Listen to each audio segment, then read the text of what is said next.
how well you like the movie as I bring out screenwriter Anthony McCarten, who also wrote Bohemian Rhapsody, director Fernando Meirelles, who also directed City of God, and I'm just going to move you one over. Great, thank you.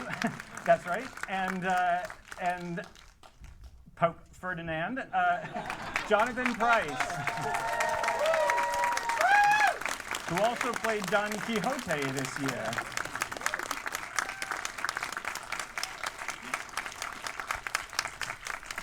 So, Fernando, this movie was not originally called The Two Popes. It was just The Pope, right? Will you tell us sort of how it took the shape that that we just witnessed? Yeah, it was The Pope till 4 months ago. And then when the film was ready, we found out there was a good balance between both of them, and we decided to change the name. But when I was first approached to participate in the film, we didn't have the script yet, and it was supposed to be a film on Pope Francis, like a biopic or something. And I said yes, because I liked the Pope very much. And then 2 years later, there was the script, and we shot the script still thinking about a film on Pope Francis with the dialogue, but then in the end, we cut some of the biographic parts of Pope Francis, and we got this balance. Yeah, the true story. It was called The Pope, and then they cast Tony Hopkins, and his agent insisted it be called The Two Popes. And that his name be like one pica above yours on the movie poster. But it's still number one, right? That's number one on the call sheet, number one. Thank you. Stay tuned for The Two Popes 2. Francis Goes Bad. Sequel. So Anthony,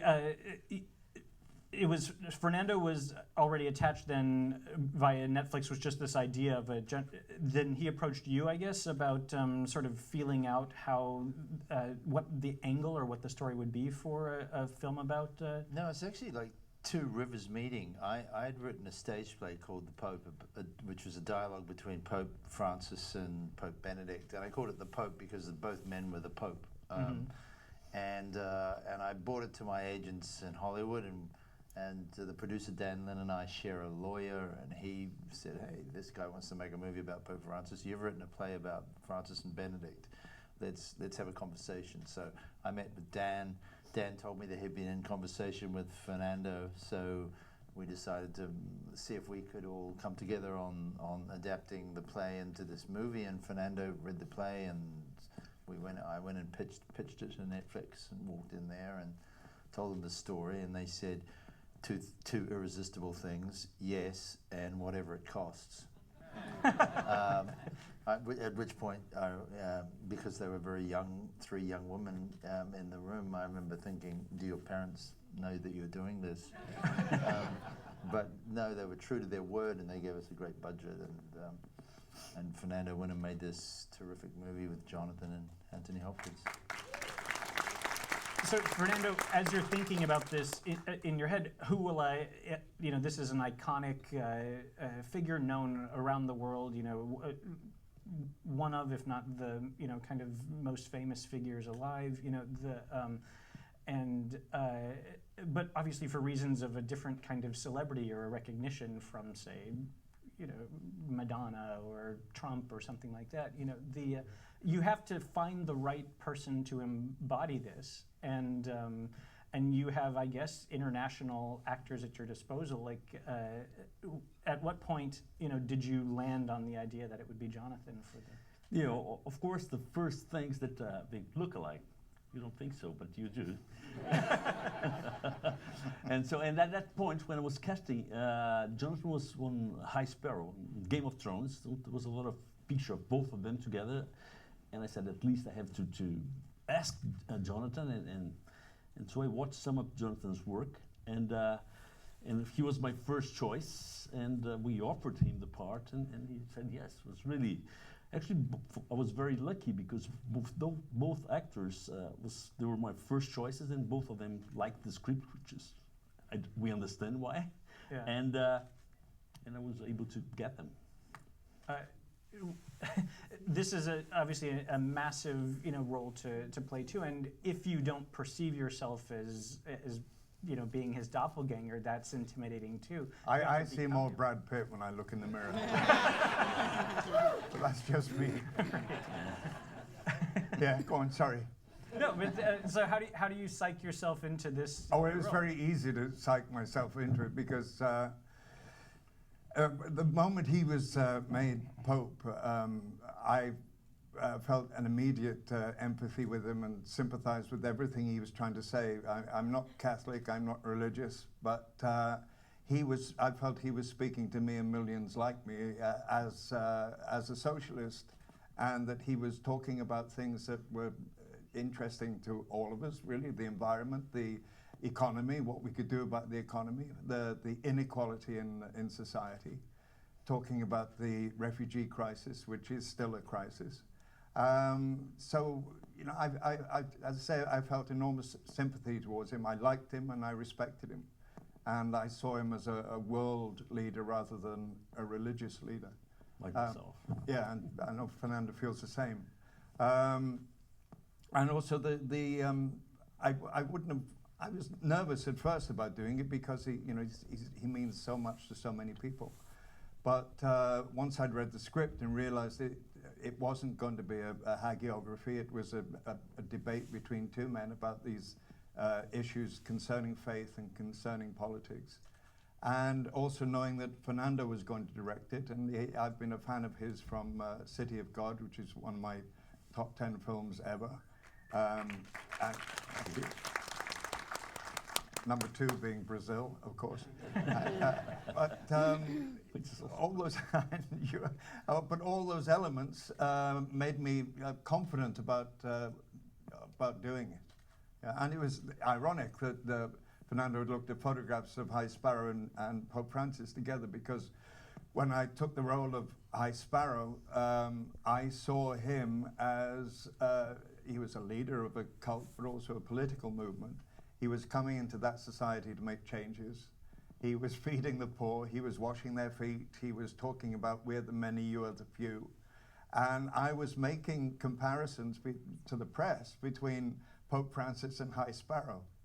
And it's kind of irony that this comes around to be Pope Francis, because I hadn't read Series 6 of Game of Thrones when High Sparrow goes bad. So that's why I said, Came up with this idea for the next Pope 2. Yeah, Pope 2, yeah.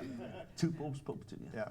Anthony, I think this is just an astonishing piece of writing, and I mean it's such a complex thing to kind of explain the state of Catholicism and religion and world turmoil and massive events in the last half century of world politics, and to sort of to include all of that in what is meant to be a conversation. There's so much information that's being presented as these two quasi strangers are feeling each other out. I mean, can you talk at all about just that challenge you sort of set for yourself, and kind of what I think maybe the question that I have is like what you assume.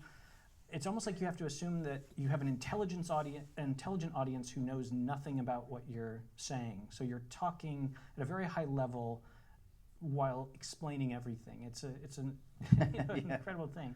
Well, I'm blessed with an enormous amount of naivety and ignorance. It was just my birthright, and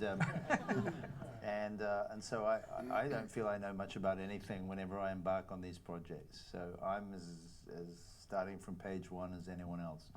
And my first process is to learn who these people are, because if I'm going to impersonate them, which is in effect what I'm doing, it's a kind of ventriloquism, putting words in the mouths of other people. It's very presumptuous. And if they're alive, it's very dangerous. And if they're the head of the Catholic Church, it's like doubly triple so. threat. Yeah. Doubly, excommunication, Right. inquisitions. So yeah, you have to do your best to get it right. And what you're trying to do is get to a point of understanding about the real people through research. Then you begin a process of responsible speculation, and that's a sort of key guideline for me. It has to be responsible. You have to be responsible in your speculations, because essentially we don't know what these two people said to each other. but it has to be more or less authentic. And was that sort of the entry point, the idea that like we know that there were these 3 interactions basically, but we have no idea what was said, and that's where my imagination in an educated... Yeah, more or less. In my reading of the history, the resignation of Benedict is an extraordinary event. As we say in the movie, it hasn't happened for 700 years. And for a conservative to give the baton to a progressive is astonishing in any institution, let alone something as immobile as the Catholic Church. So I thought there must be extraordinary powers, internal pressures that exerted themselves on Benedict to make this decision.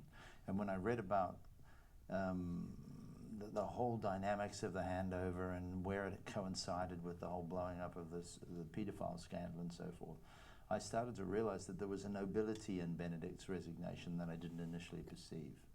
I thought it was an act of cowardice at the beginning.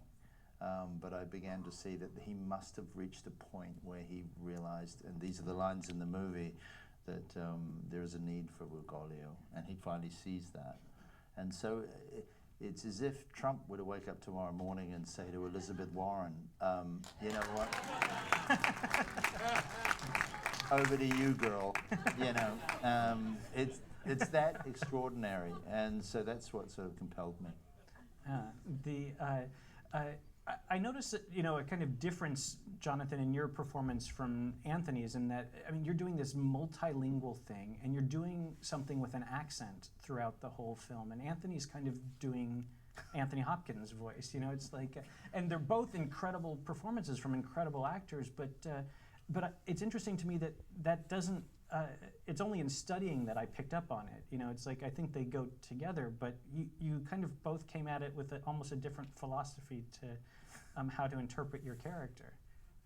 Well, it's... You tell the story.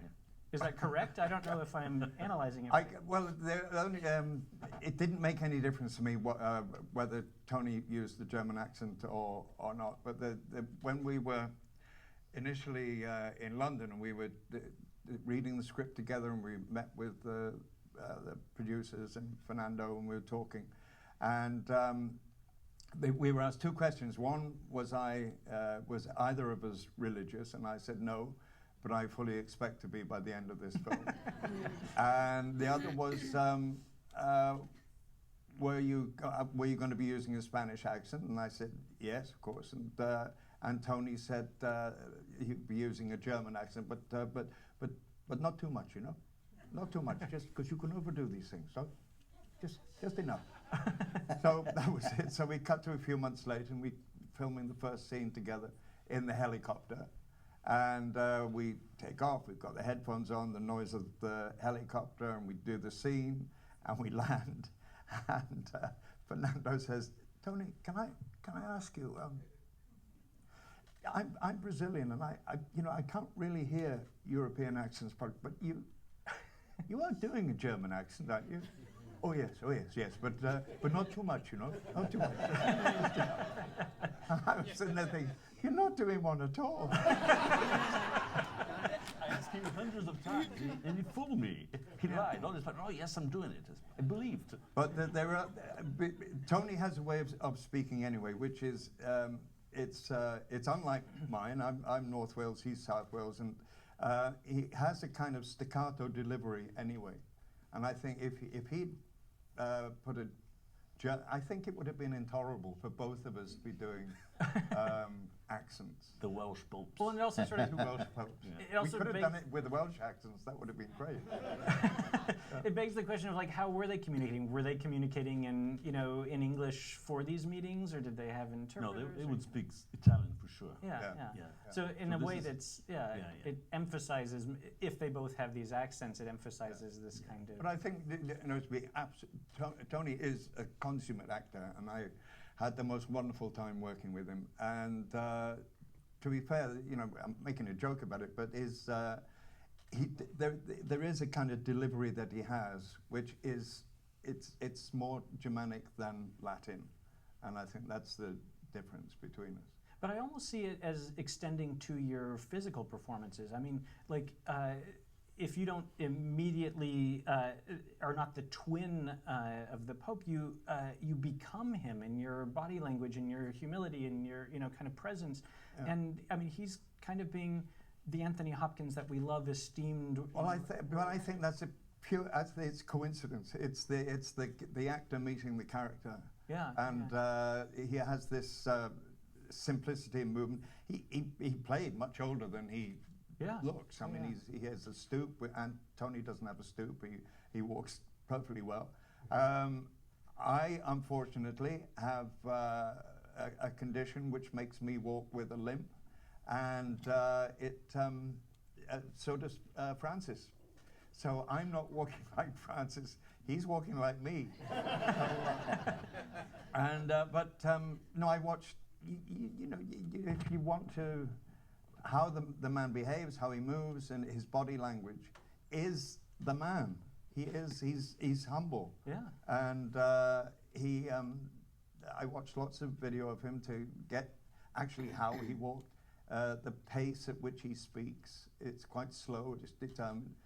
And I think if anyone who has that kind of level of speech, which is slow and considered, is someone who has really got enormous confidence and enormous authority. Yeah. And it wasn't difficult to inhabit him. And I think I've played lots of real life characters in the past. They've all been dead, which is a fortunate thing for the portrayal. But I felt sort of he was there to support me in a way, just the living presence that I just had to think about him. I'd been aware of him ever since he'd become Pope, and he was on our TV all the time, and newspapers. So I kind of knew him, I think, and I knew how he moved and talked and everything.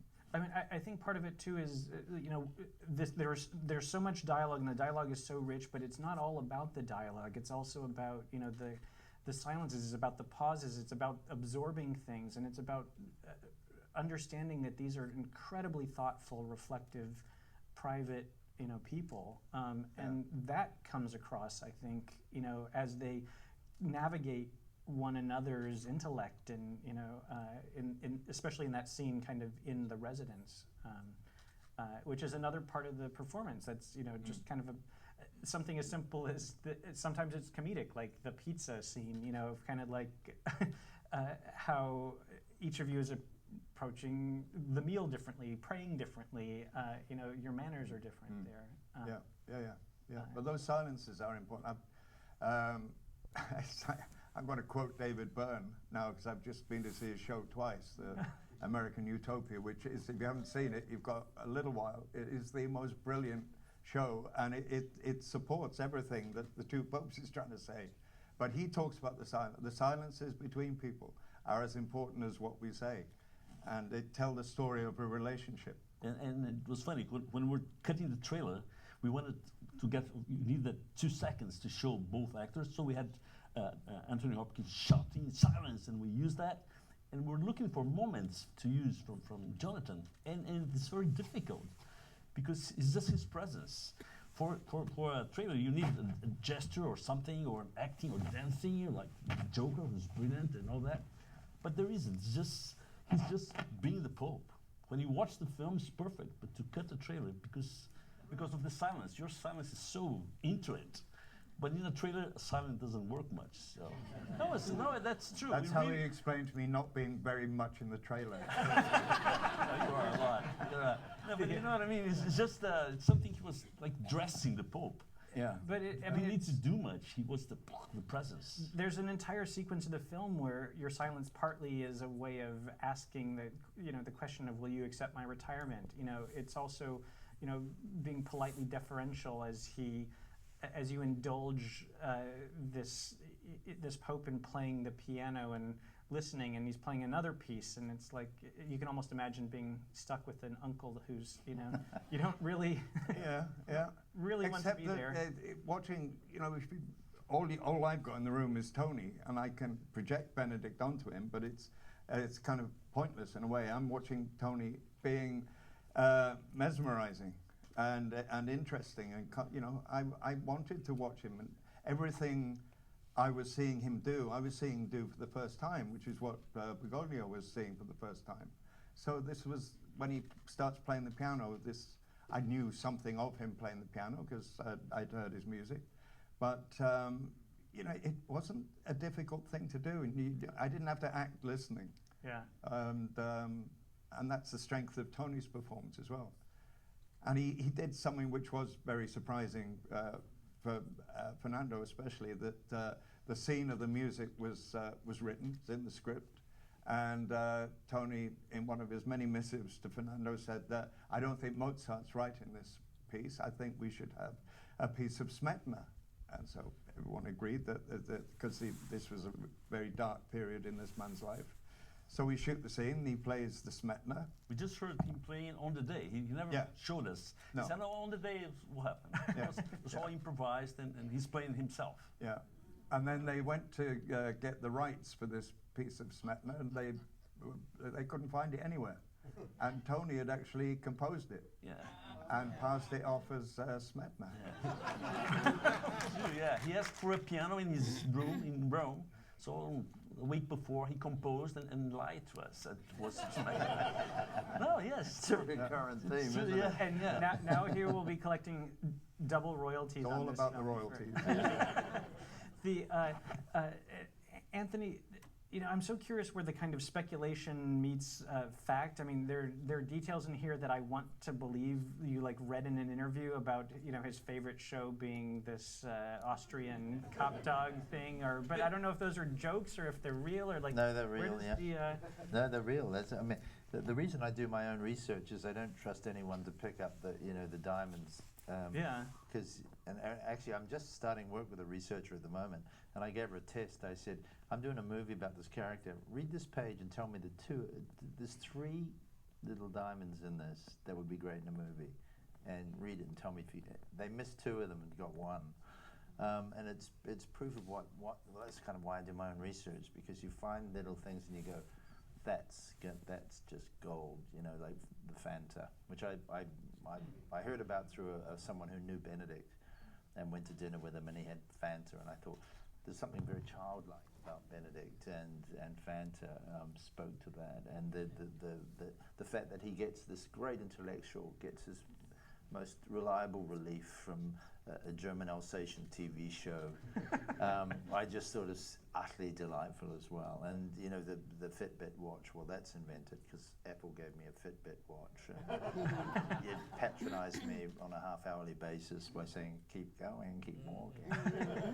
And because it was a stage play, I had to come up with reasons to keep these characters moving. So I thought, we'll put the Fitbit in. But it just, I mean, these things really humanize the characters. I mean, it's just sort of like popes. They're just like us, you know. And it turns out that when a pope does something, it's much funnier than anyone else. Right. If Pope eats pizza, for some reason it's funny. No one else eating a pizza would be funny. No, but most of those little details that seem eccentric are all sourced. They're all real. Yeah. We don't have a lot more time, but Fernando, I want to hear about, you guys rebuilt the Sistine Chapel. I mean, only a few movies have ever done that, and this is not, to me, the obvious film for that. And yet, again, from your research, there's this moment where we know that they were there at, you know, that hour and kind of intercepted by tourists, and so that was the location here. And so at Cinecittà, you recreate, you know, one of the most, maybe the most spectacular room on earth. Talk about some of the production. We tried to get in touch with the Vatican to use, well, we knew we would never be able to use the Sistine Chapel. They have like 30,000 visitors a day. So from the beginning, we knew we would have to deal with that. But we couldn't use anything. We could even shoot at St. Peter's Square. So every scene you see, the journalists and the election, all that, is all green screen and VFX, because they didn't allow us. They never replied our emails. And so we had to build the Sistine Chapel. It was 14 meters high because of the height of the studio. So the roof, we couldn't put the whole Sistine Chapel inside that. Yeah. So the roof is CGI. And there's a lot of visual effects in the film, and you don't notice. Great job by Union. It's a company from London. Yeah. I mean, even the texture of yeah. the filmmaking is really interesting because the whole premise is that it's this really intimate, you know, we're being privileged access to a conversation no one but these two men are aware of, and your language for that is kind of this, you know, reality show documentary kind of thing where it's a lot of handheld, very close a lot of the time. Yeah. These kind of zooms and adjustments. I mean, it really, If you read the script, I mean, I was immediately interested in making the film because it's very intelligent and dialogues are brilliant. But then I realized that it could be a very, very serious film, a very difficult film because it's so the challenge was how to make it cinematic and interesting and using that. I mean, we had a very good material, but how to change the tone or make it. And my option was to make it very intimate and very personal. So all the options, I mean, the photography is very light, the music is very simple, the camera is very simple, as sometimes handheld, close to the actors, and the tone of the acting is very intimate, very personal. I was always looking for a dialogue not between a pope and a cardinal, but between two men that disagree in everything and need to find a common ground because they're part of the same institution. And so it's really, and this humanized the characters and humanized the film. I think that was the very good trick. Maybe to wrap up, we started by talking about kind of like the any nervousness that there might have been in taking on such a subject or these roles, but you know, now we're having this conversation after the film has now been seen, you know, in the world and by people, very devout people for whom this is very important. Would you talk at all just about some of the either the responses you've heard or you know the way that you're processing how this movie is kind of landing with believers and non-believers? Yeah, well, I was very curious to know how the church would receive the film, and we had a screening a month ago in Rome for some people from the Vatican, and among them there was Cardinal Turkson from Ghana, who was a close friend of Benedict and now a friend of Pope Francis. And he liked the film. I mean, he was living and Jonathan called him back, and he liked the film very much, and he liked the jokes. I asked him, do you think we were too hard on the church? Because we talk about pedophilia and corruption. He said, no, you're too light. I was expecting much worse. And then he asked us for a DVD to send to the Pope. He said he wanted to show the Pope. We sent him a DVD with Spanish subtitle, but we never heard back. Not yet. But we also got a message, Fernando, from Francis's family in Argentina. Ah, yes, true. He's And a nephew contacted Fernando to say that the family had enjoyed the film and that they, I don't know how they worded it now, but they appreciated the depiction of their uncle, is how they referred to Francis, which I was very moving. Was a very unpleasant person when he was young, until like 3-4 years before becoming a pope. Nobody really liked him. Is this because of the controversy you depict, or just? No, I mean, he was a very, very strict guy. He wouldn't smile. I mean, nobody. That was my big surprise. In Argentina, nobody liked him, and so we played the young Bergoglio according to what I heard in Argentina. This guy that really never smiles, and the family said that's how he was. I mean, he really got it right, and he changed, and the family recognized that. So that was great. Yeah, there was a Jesuit priest we were working with who said who'd worked under Bergoglio, and he said when they saw him on the balcony when he became pope, they didn't recognize him because he was smiling. It's true. It's true. It's true. Nobody likes him. And that's we No, a surprise for me. talk about the research for the character. Once I knew that aspect of him, that was a very important aspect, and also seeing video of him when he was being questioned by his peers about his possible involvement with the colonels. And you saw a man who was quite stern, quite, at that moment, impatient and angry, didn't want to be questioned. And you see the man's weaknesses and his vulnerabilities as well as his strengths, and that it's that journey that makes him become that man that you see, now on this. But I was just thinking that he changed, but maybe not so much, because in this event last week when he slapped and then when he turns, he has that face that I've seen when he was younger. I mean, I watched a lot of footage with him younger, and he had that face really, if you watch this little moment again, when he turns after slapping them, he has that old face. So he didn't change, actually. Well, but I urge you, on behalf of my friend, Pope Francis, I urge you to watch the whole video, because there's an 83-year-old man who has sciatica, like me. His knees. His knees. He's like me, has pain in his hands. And this woman drags him towards her, really jerks him. There's a look of pain on his face, and then she will not let go. Yeah. And then he slaps her hand just to get off. And people at the Golden Globes last night were asking me to slap their hands. It's like a fetish. Please slap my hand. No, but he apologized. I mean, he's But he human. was in pain, and it was. This is fake news.